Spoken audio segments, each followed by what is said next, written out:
오늘 말씀의 제목은 수월에서 속량하신 하나님. 속량은 건져주다, 구원하다, 구조하다 이런 뜻이죠. 수월에서 속량, 건져주시는 하나님. 자, 그렇다면 여기서 수월이라는 말은 어떤 뜻을 가진 단어일까요? 수월은 1차적으로는 무덤이라는 뜻이 있습니다. 그리고 두 번째로는 지옥이라는 뜻을 가지고 있습니다. 근데 매우 중요한 것은 세 번째 제가 기록한 바로 그 부분이죠. 호세아 13장 14절에 나오는 이스라엘의 유배지를 수월이라고 불렀다고 사전이 해석해주고 있습니다. 바로 이 수월의 세 번째 뜻이 오늘 강론과 관련된 내용입니다. 수월은 무덤, 지옥 또는 죽음을 의미하는데 여기서 매우 중요한 것은 호세아 시대에 예언했던 이 수월이라고 하는 것은 북이스라엘 왕국이 아수르라는 나라에 의해서 망하고 끌려가서 포로 생활을 할 텐데 그 포로의 땅, 그 유배지를 수월이라고 부르고 있죠. 왜 그럴까요? 포로의 땅은 살아도 사는 게 아니고 죽음 같고 마치 무덤에 들어간 것 같은 암울한 삶이기 때문에 포로의 땅에서의 삶을 이 본문에서는 수월이라고 이렇게 하나님께서 말씀하고 계시는 것입니다. 그런데 하나님의 끝없는 사랑은 이들을 이 수월이라고 불려지는 아수르 땅에서 영영히 버려둘 것이 아니라 때가 되면 남유다의 회복과 함께 이들도 돌아오게 하실 것을 말씀하고 계시죠.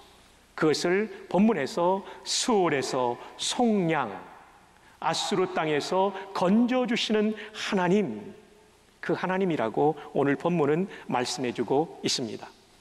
자, 그렇다면 이들이 이렇게 수월에 던져질 이유는 무엇이었습니까? 제가 지금 미래형 동사를 썼죠. 던져질. 왜냐하면 호세아 시대는 아직 망하지 않았기 때문입니다. 이들이 수월이라고 불려질 만한 아수르 땅에 던져질, 포로의 땅에 던져질 이유는 무엇이었을까요? 그 첫 번째 이유를 소개합니다. 첫째로 그들이 수월에 던져질 이유는 우상 숭배 때문이었습니다. 그들이 수월이라고 불려지는 이 어둠과 그리고 죽음의 땅인 아수르에 던져질 이유는 그들이 우상을 숭배하는 범죄를 저질렀기 때문이었습니다. 여러분, 그런데 호세아가 살던 시대의 북이스라엘, 여로보암 2세가 통치하던 그 나라는 매우 부강한 나라였다는 것을 말씀드렸죠. 오늘은 좀 더 구체적으로 여러분에게 설명을 드리겠습니다. 1절을 보시면 에브라임이 말을 하면, 에브라임은 북이스라엘의 별명이죠. 왜냐하면 북이스라엘의 지파 가운데 가장 주도적이고 규모가 큰 지파였기 때문에. 그래서 에브라임이 말을 하면, 이것을 다른 말로 풀이하면 북이스라엘이 말을 하면 사람들이 어땠다고요? 떨었다. 왜냐하면 그만큼 강한 군사력을 가지고 있었기 때문이죠. 자, 그럼 실제로 그랬을까요? 네, 열왕기하 14장 25절에 오면 그들이 하맛 어기, 북쪽으로는 하맛 입구로부터, 어기는 입구를 말하죠. entrance. 하맛 어기로부터 아라바 바다 사해까지 통치의 영역을 확장했다고 말합니다. 지도를 보시면 하맛 어기는 저 시리아 북쪽까지 영토를 확장했다는 것입니다. 북이스라엘 역사 속에 이렇게 영토가 확장된 적은 없었다는 것이죠. 남유다에 비하면 북이스라엘이 얼마나 넓은 영토를 가지고 있는지, 그리고 이 호세아의 시대에는 저 하맛 입구, 하맛 어기까지 진격해 들어가고 그들의 통제하에 두었다는 것이죠. 영토가 확장되었다는 것입니다. 그만큼 부강했다는 것이죠. 그 다음에 또 보면 열왕기하 14장 28절에 오면 다메섹을 속국으로 삼았다고 했습니다. 속국을 삼을 만큼 그들은 군사적으로 힘을 가지고 있었다는 얘기죠. 한 걸음 더 나아가 그들이 차지하고 있는 영토는 가나안 땅에 국한된 것이 아니라 요단강 너머에 있는 트랜스 요르단, 영어로 트랜스 조던이라고 부르는 트랜스 요르단 지역까지 그들은 관할하고 통치하고 있었습니다. 트랜스 요르단은 좀 설명이 필요하죠. 트랜스라는 말은 영어로 넘어가다는 것입니다. 요르단은 요단강을 말해요. 요단강을 넘어가다. 근데 이 요단강을 넘어간다고 할 때 기준이 어디냐면 가나안 땅이거든요. 가나안 땅은 요단강을 기준으로 서쪽이기 때문에 요단강을 넘어갔다는 얘기는 동쪽을 말하는 겁니다. 요단강 동편. 요단강 동편에는 어떤 나라가 있었냐면 북쪽에 암몬, 중앙에 모압, 그 다음에 남쪽에 에돔이 있었죠. 이렇게 암몬과 모압과 에돔의 지역까지, 이 지역을 트랜스 요르단이라고 부르는데 그들은 이 트랜스 요르단까지 장악하고 있었다는 것입니다. 그런데 이 나라가 망합니다. 왜 망할까요? 이게 중요하죠. 이렇게 강력한 나라가 아수르에게 망합니다. 왜 그럴까요? 아수르가 그들보다 강해서요? 그것도 맞습니다. 그러나 중요한 것은 하나님이 허락하지 않으면 참새 한 마리도 땅에 떨어지지 않는데, 하나님의 백성인 그 나라가 망한다는 것은 그들이 하나님 마음에 분노를 일으키는 범죄를 지었기 때문이죠. 자, 그에 대해서 우리가 1절 하반절을 살펴봅시다. 강조된 부분을 보시면 바알로 말미암아 범죄함으로 망하였거늘. 그렇게도 에브라임이 말을 하면 사람들이 떨 정도로 강력한 국가였지만 왜 망하게 되었냐면 바알로 말미암아 범죄함으로. 얘기는 무슨 뜻입니까? 바알을 하나님보다 높이고 섬겼기 때문에, 이 우상 숭배 때문에 망하게 되었다라고 말합니다. 그렇습니다. 여기에 북이스라엘은 신약시대에 우리 성도들을 가리키는 것입니다. 왜냐하면 북이스라엘은 신정 통치의 나라였기 때문이죠.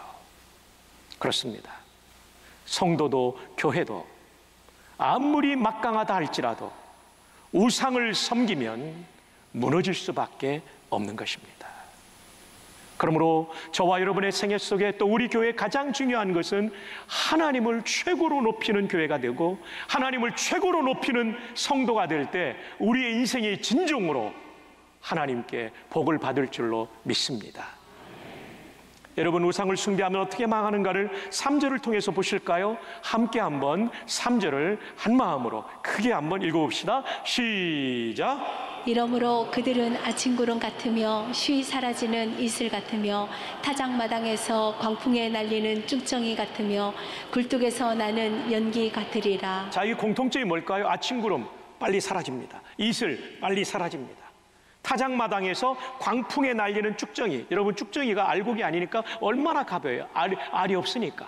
그러니까 바람 한번 휙 불면 날아가 버려요. 어디로 가는지도 몰라요. 굴뚝에서 나오는 연기, 화물선 같은 데서 어마어마하게 뿜어내는 연기도요, 시간 좀 지나면 다 사라져 버립니다. 여러분, 우상 숭배하면 대단해 보이는 인생도 이렇게 사라져 버리고 소멸되고 망한다는 것을 비유하고 있는 것입니다. 우리는 절대로 우상 숭배하면 안 됩니다. 한 걸음 더 나아가 13절은 이렇게 말합니다. 해산하는 여인이 어려움이 그에게 임하리라. 여러분, 해산에 아이를 낳는 산통이라는 것이 얼마나 고통스럽습니까? 북이스라엘에 이것이 있다는 것이겠죠. 중반절이면 해산할 때가 되어도 그가 나오지 못하느니라. 아이가 나오지 못하면 산모와 아이가 함께 죽는 거예요. 이처럼 북이스라엘이 멸망당할 것을 말씀하고 있는 것입니다. 자, 지금까지 드린 말씀은 첫째, 북이스라엘이 수올에 던져질 이유는 우상 숭배 때문이었다는 것입니다. 자, 그럼 두 번째는 무엇일까요? 우상 숭배는 수올에 던질 만큼 큰 범죄라는 겁니다. 작은 범죄가 아니에요. 여러분이 제가 말씀드린 9가지 우상 중에 하나를 섬기는 게 절대로 작은 게 아니에요. 이건 큰 범죄라는 거죠. 가볍게 여겨서는 안 된다는 거죠. 그러면 왜 이런 우상 숭배에 빠집니까? 먼저 보면 우상 숭배는 하나님의 은혜에 대한 배은망덕이 있기 때문에 빠지는 거예요. 하나님의 은혜에 대한 배은망덕. 배자는 등배자 아닙니까? 은혜를 등지는 거예요. 하나님께 등을 돌리는 거예요. 망덕, 잊을망자에 큰 덕자, 덕을 잊어버리는, 그분이 나에게 베풀으신 은총을 잊어버리는 거죠. 여러분, 하나님의 은혜를 잊어버리면 사람이 자기 능력으로 뭔가 된 줄 알고 교만해지고 반드시 자기 자신을 우상으로 섬기든지 돈을 아니면 성공을 섬기든지 반드시 우상을 섬길 수가 있다는 것입니다. 자, 4절 한번 읽어주실까요? 시작. 그러나 애굽 땅에 있을 때부터 나는 내 하나님 여호와라. 나밖에 내가 다른 신을 알지 말 것이라. 나 외에는 구원자가 없느니라. 애굽 땅에서 노예 생활할 때 그들을 건져주신 분은 여호와 하나님밖에 없는데 그들은 그 하나님의 구원의 은총을 잊어버렸다는 거죠. 5절. 내가 광야 마른 땅에서 너를 알았거늘. 출애굽하여 광야를 지나는 동에도 하나님이 알고 그들을 인도하셨다는 거죠.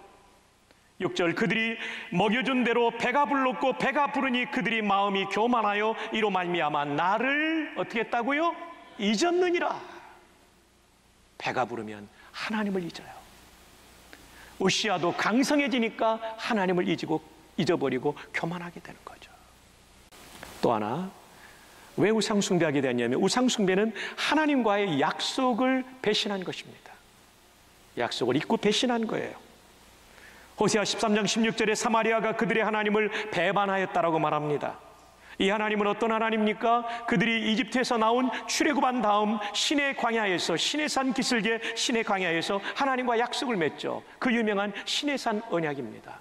하나님께서 내가 너희들을 내 백성으로 삼겠다. 그리고 제사장 나라로 삼아서 세계 모든 민족을 한자로 열방이라고 그러죠. 열방의 복의 통로가 되게 하겠다. 그들이 말합니다. 하나님 감사합니다. 우리가 하나님 말씀대로 살지요. 이게 출애굽기 19장이에요. 19장 다음 장이 몇 장이죠? 예, 이제 저를 아시죠? 쉬운 거 드린다는 거 질문을 20장이에요. 20장이 뭐가 나오죠? 십계명이 나옵니다. 19장에 내가 너를 제사장 나라로 삼겠다, 내 백성이 되라 하니까 그렇게 하겠습니다는 약속을 받고 이 하나님의 백성이 살아야 될 삶의 지침으로서 그 다음 장인 20장에 십계명을 준 거예요. 십계명의 1계명과 2계명을 볼까요? 3절. 너는 나 외에는 다른 신들을 내게 두지 말라. 내가 너희의 왕이 되고 너희들이 내 백성이 되는 방법은 다른 신 섬기는 거 아니야. 근데 지금 북이스라엘이 바알신을 섬기고 있잖아요. 4절. 너를 위하여 새긴 우상을 만들지 말고 바알과 아스타락과 수많은 우상을 형상화해 가지고 심지어 금송아지를 만들어 놓고 이 금송아지가 여호와라고 속이는 말을 했던 것이죠.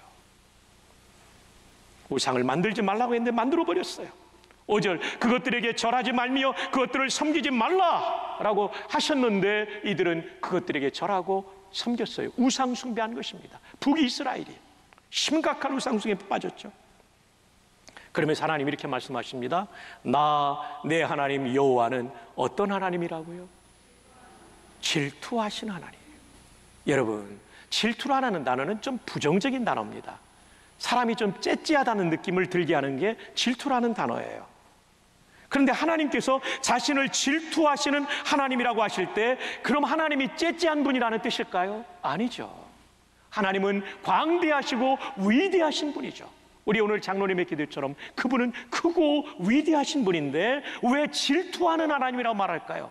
다른 데 사용하는 것이 아니라 우상을 섬기면 내가 질투하겠다는 거예요.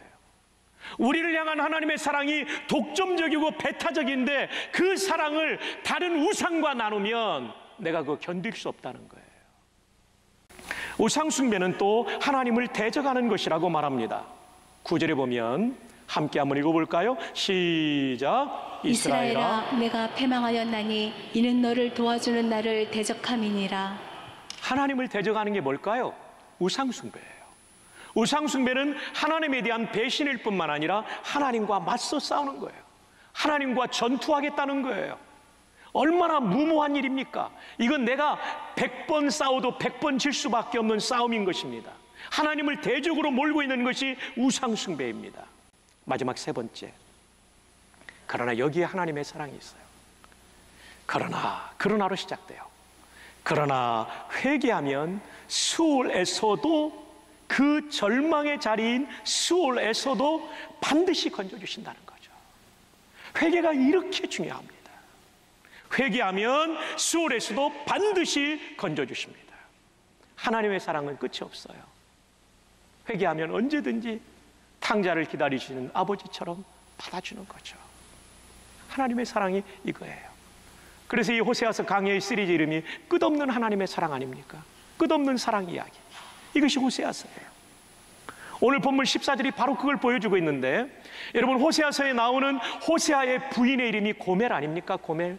이 고멜은 북이스라엘의 영적 상태를 보여주는 인물이었습니다. 남편을 버젓이 두고도 바람을 피워서 이스라엘이라는 아이를 낳고 로루하마라는 아이를 낳고 로암미라는 아이를 낳잖아요. 끝없는 바람 피우는 여자. 이 사람이 고멜이에요. 고멜이라는 이름의 뜻은 끝이라는 뜻이에요. 끝. 근데 좀 더 풀이하면 완전히 끝까지 가다라는 뜻입니다. 완전히 끝까지 가다. 완전히 끝까지 가다. 더 이상 바람 피울 수 없을 만큼 끝까지 가버린 여자예요. 이것은 바로 북이스라엘 성도들의 영적 상황을 보여주고 있죠. 우상숭배를 조금한 것이 아닙니다. 도대체 어디서부터 손을 대야 될지 모를 만큼 이들이 끝까지 가버린 영적인 상태. 그래서 하나님이 수울이라고 무덤이라고 불려질 만큼 잔혹한 아수르 땅에 포로로 끌려가게 만들 수밖에 없을 만큼 이들은 범죄했던 것이죠. 그런데 하나님의 사랑은 놀랍습니다. 끝까지 간 여자 같은 이스라엘을 다시 살려주시겠다라고 오늘 말씀에 약속하고 있죠. 14절을 볼까요? 이 위대한 하나님의 사랑 앞에 감사하지 않을 수 없죠. 오늘 이 자리에도 망가진 인생을 가지고 온 수월 같은 인생을 살다 온 분들이 계실 텐데, 여러분 이 말씀을 잘 들어보십시오.